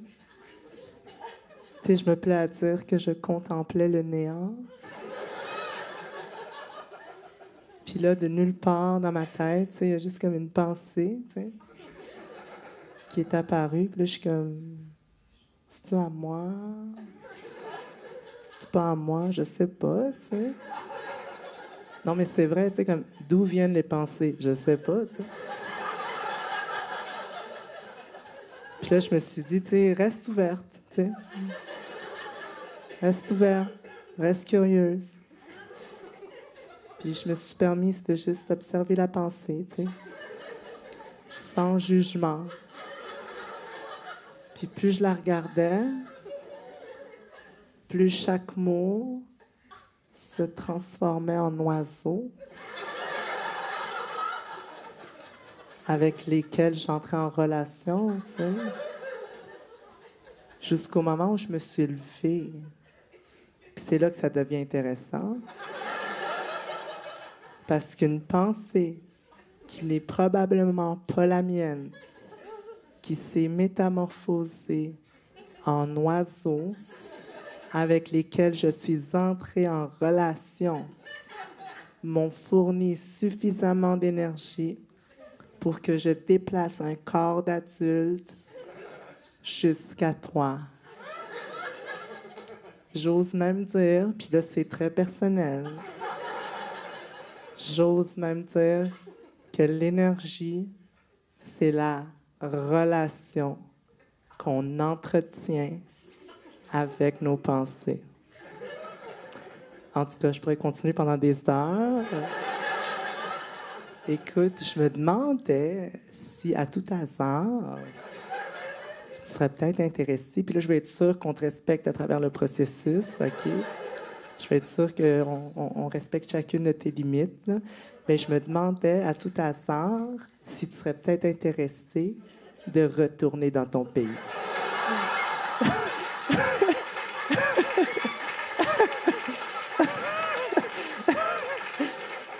C'est jamais ça, OK? C'est toujours retourne dans ton pays, et... Et j'étais sûr qu'elle allait me dire retourne dans ton pays, mais il faut que je donne raison à mon épouse, puisque la sagesse gagne toujours. OK? Au bout de 5 minutes, la madame, elle me regarde, puis elle fait tu ressembles à l'autre.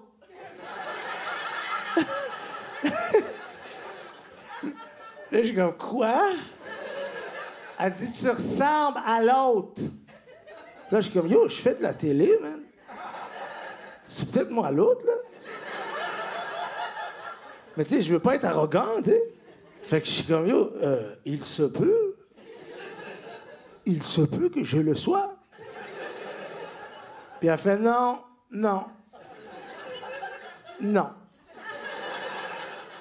L'autre, il est plus drôle que ça.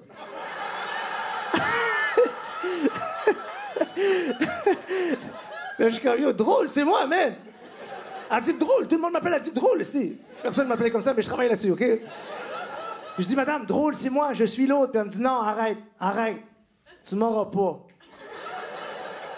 En tout cas, tu y ressembles. Puis elle est juste partie, ici. Et depuis ce jour, je te jure, il y a une partie de moi qui est comme, mais qui suis-je? Et qui suis-je? Ça, c'est une question que tout être humain normalement constitué se pose au moins une fois dans sa vie, tu sais. C'est peut-être la seule chose qui nous unit, tu sais. D'ailleurs, s'il y a des gens qui pensent que ce soir, je vous ai convié ici pour vous raconter l'histoire d'un immigrant, faux. C'est pas ça que j'ai fait. Je vous ai simplement partagé le fait de se sentir étranger, OK? Puis ça, tout le monde va le sentir un jour ou l'autre dans sa vie. Je pense vraiment que c'est peut-être la seule chose qui nous unit. Tout le monde s'est déjà senti étranger, que ce soit dans sa famille, dans son groupe d'amis, à l'école, au travail, dans sa tête, dans son corps, dans son esprit, esti. Et je n'ai pas de réponse à vous fournir quant à comment répondre à la question « Qui suis-je » Tout ce que j'ai, c'est une recommandation basée sur mon expérience. Plante tes racines quelque part et vis l'expérience au maximum. C'est ça qui arrive quand tu chilles trop avec les arbres, OK? C'est ça que Michel, il m'a dit, man. Michel, il m'a vu égaré et nerveux. Il m'a dit, Adib, ton problème, c'est que toi, t'observes les arbres esselés à l'extérieur de la terre. Mais ce que tu vois pas, c'est que sous la terre, nos racines se tiennent de même. Et si tu fais pas la même chose, volontairement, le premier coup de vent va niquer ton tronc, OK? C'est comme ça qu'il me parle, le tabarnak, OK? C'est pour ça que je prends très, très au sérieux où j'habite. Dans mon village, OK? Mais c'est pas parce que j'habite dans la nature maintenant que je suis devenu un de ceux qui va commencer à vous dire « Ah! La nature! J'adore la nature! Partez-moi pas sur la nature! J'adore la nature! » S'il y en a qui se reconnaissent dans la salle, cessez votre propagande, OK? Vous induisez les gens à l'erreur, puis après ça, on arrive dans la nature, puis yo, les animaux, c'est des estis d'éclatés de la tête, là. OK? Honnêtement, c'est des fous, man. J'aurais dû lire un livre là-dessus avant d'y aller, man. La faune, la flore de l'Amérique du Nord, c'est un livre qui donnait à l'école, avec un oiseau dessus. Pour que t'aies peur, esti. C'est des fous, les animaux, c'est des éclatés de la tête. Oui, c'est beau, la nature, c'est vrai que c'est beau, mais tu peux pas juste cherry-pick beau, OK? C'est beau, mais c'est dur. Puis c'est dur parce que c'est beau, OK? T'as déjà chillé avec un renard? Renard. Fucking renard. Avant, j'étais comme vous, gars de la ville, renard, renard. Renard. Rien à chier de renard. Fab Lafontaine, renard, renard. Maintenant, si je croise un renard, fils de chien de renard, je l'étrangle devant toute sa famille pour envoyer un message. Il y en a, ils savent pas quel bruit ça fait un renard. Sais-tu quel bruit ça fait un renard? Sais-tu quel bruit ça fait un renard? Ah!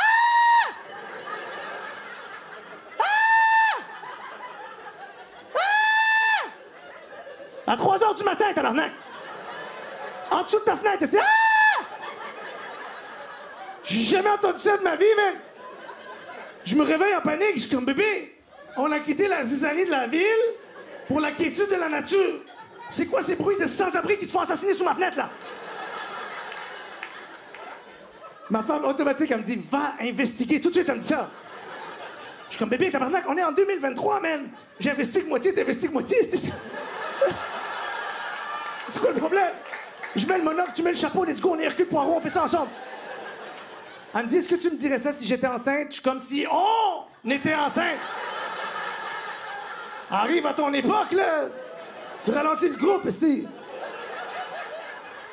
Mais bon, je vais pas commencer à débattre avec elle à 3 heures du matin, avec nos haleines de Fennec. Qu'est-ce qui se passe la nuit? Dieu existe, puis rit de nous, esti. C'était pas assez dur comme ça? Il fallait que quelqu'un vienne chier dans ta bouche pendant que tu dors. C'est quoi ces odeurs? C'est quoi ces odeurs? Ce n'était pas nécessaire à l'exercice humain. C'était assez compliqué comme ça. On a parlé 3 minutes, il a fallu que j'installe un échangeur d'air.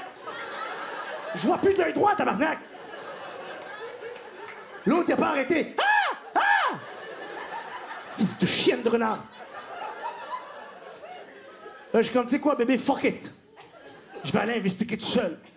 À l'ancienne. J'en appelle à mes ancêtres. Je sors du lit, je réalise, yo, je suis fucking tout nu, man. OK? Je dors tout nu. J'ai lu ça dans un livre, là. Faut que j'arrête de lire. C'est en train de niquer ma vie, OK? Yo, t'entends ce bruit-là? Ah, t'entends ça tout nu, man? Ça fait peur. Honnêtement, pour la première fois que t'entends ce bruit-là, ça sonne comme quelqu'un qui se fait assassiner, OK? Puis ça, t'entends... Ah! Déjà, habillé, ça fait peur. Tout nu, ça fait très peur. Tout nu, pas de prépuce, ça fait très, très peur, OK? Pour ceux qui voulaient compléter l'image, OK? Là, je sors de la chambre, man, je traverse le corridor, mon cœur est en panique.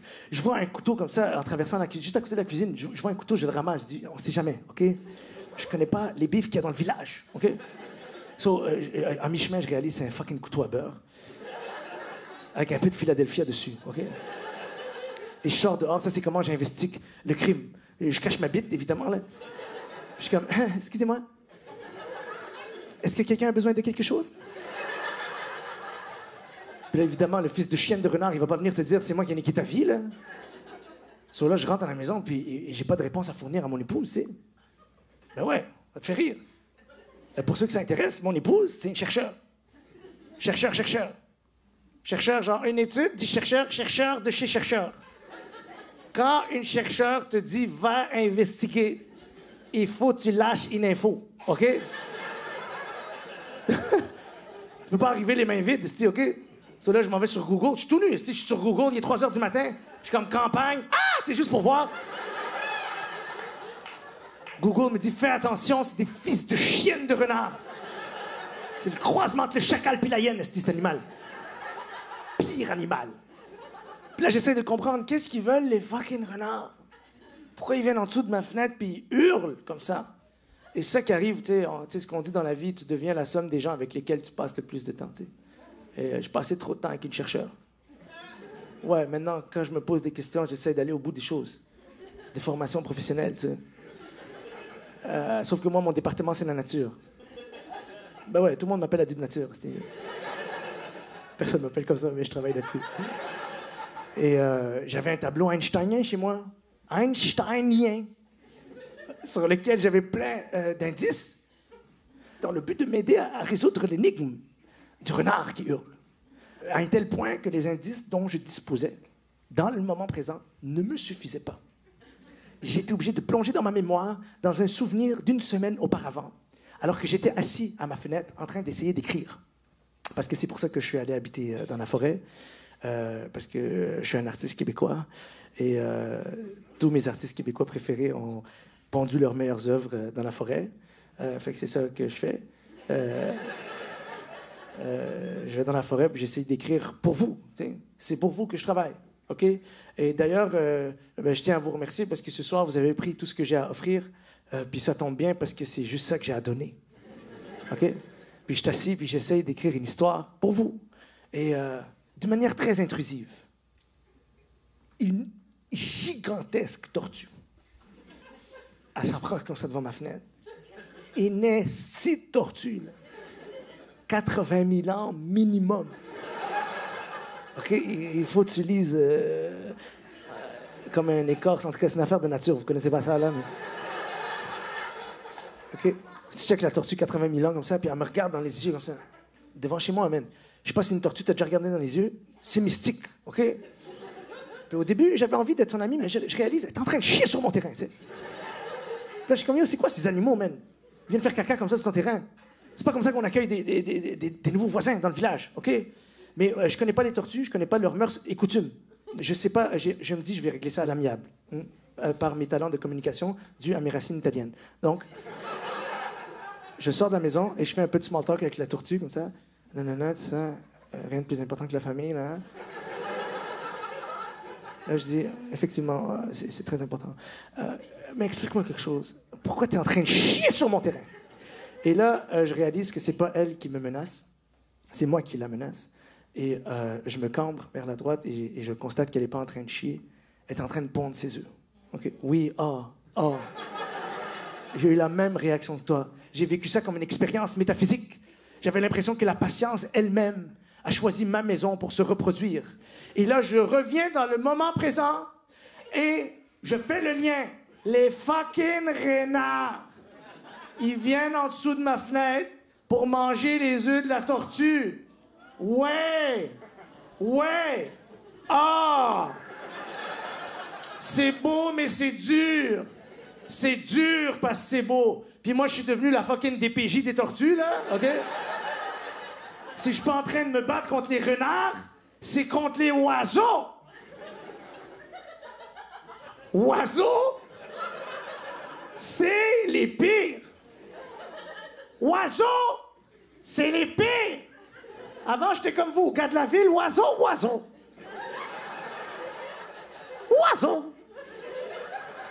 Depuis que je suis petit, j'ai la même relation avec les oiseaux. Maman, regarde dans le ciel.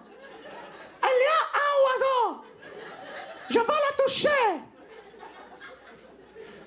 C'est comme ça qu'on parlait avant les cours de francisation.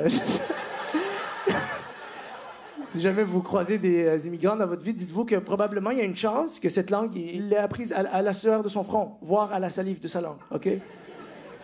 Maman! Regarde dans le ciel! Il y a un oiseau! Je la trouve beau! Je vais la toucher! Ça, c'était ma relation avec les oiseaux. Jusqu'au jour où je suis assis devant chez moi, en train de faire du small talk avec Michel. Small talk d'arbres. Les arbres, pour ceux qui s'intéressent, ils ont tous les mêmes problèmes, là. Je te jure, toute la journée, ferme ta gueule. Je te jure, des problèmes d'arbres. J'aime pas l'automne, ferme ta gueule.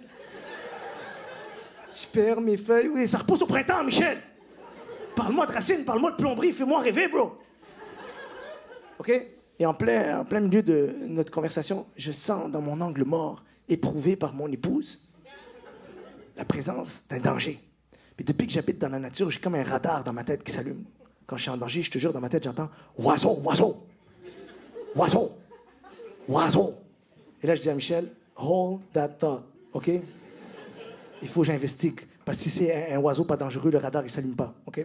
So, je regarde dans le ciel. Et moi, je connais pas les langages corporels des oiseaux. OK? Mais je sais reconnaître quelqu'un qui cherche le bif. OK? Bec piqué comme ça.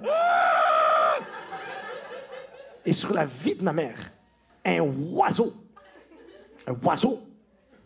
il descend du ciel. Il ramasse un chat. Un chat!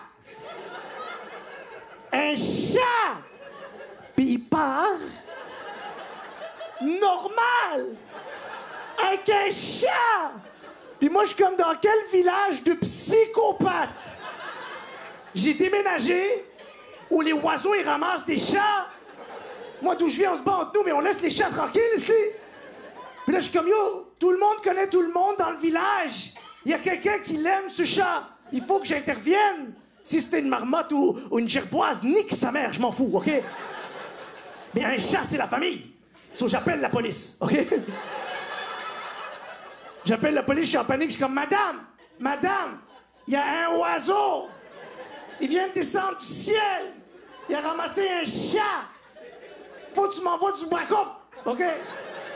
Je vais pas être capable tout seul. La madame automatique, elle me dit, monsieur, c'est impossible, il n'y a pas d'oiseau prédateur dans votre secteur. Je suis comme, pourquoi, tabarnak? J'arrêterai ma conversation avec mon arbre pour t'appeler, pour t'inventer qu'il y a un oiseau. Il est descendu du ciel, puis il a ramassé un chat. Elle me dit, monsieur, pouvez-vous me le décrire? Moi, je suis un gars de la ville, je connais 3 oiseaux. OK? Je suis comme, il y a un pigeon, madame. Il y a un pigeon, il est descendu du ciel, il a ramassé le chat, il est parti. Elle me dit, impossible. Je suis comme, il y a une fucking mouette, OK? Il y a une mouette avec ses fucking palmes, elle a snatch le chat, elle est partie. Elle me dit, impossible. Là, il me reste un oiseau, je connais. All in. Il y a une perdrix, madame. Elle me dit, impossible. Je suis comme, tabarnak, il faut-tu que je te dise l'oiseau, il est noir ou arabe pour que tu m'envoies de la police, est-ce Elle me dit, monsieur, pendant que vous étiez en train d'hurler, j'ai fait des recherches sur Google et j'ai constaté qu'à cause du changement climatique, il y a des oiseaux dont la route traditionnelle a été détournée. Et ça expliquerait pourquoi il y a maintenant des oiseaux prédateurs dans votre secteur. Puis je suis comme, pourquoi tu me racontes ta vie?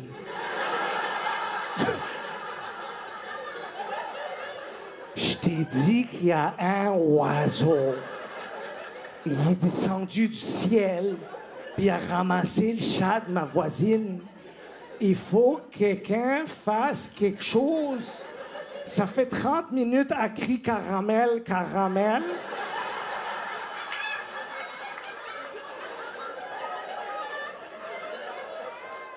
Il faut que quelqu'un dise c'est fini, caramel. Caramel, il est rendu à Sorel.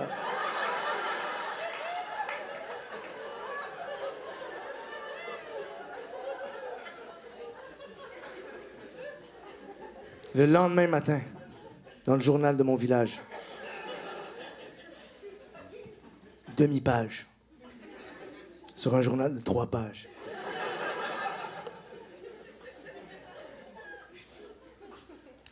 Pour vous dire comment ça nous a tenus occupés. J'étais vraiment fier de moi parce que c'est moi qui ai sonné l'alerte.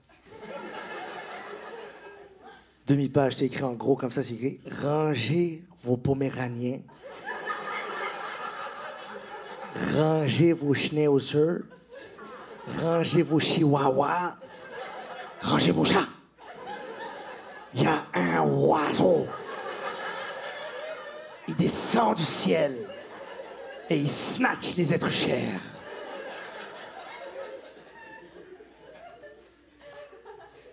Fait que c'est ça que je fais maintenant. Si des fois vous me voyez pas pendant plusieurs mois dans les médias ou à la télé, je préfère vous le dire parce que les gens s'inquiètent. T'sais. Les gens s'inquiètent quand tu choisis volontairement de t'absenter des médias et de l'espace public.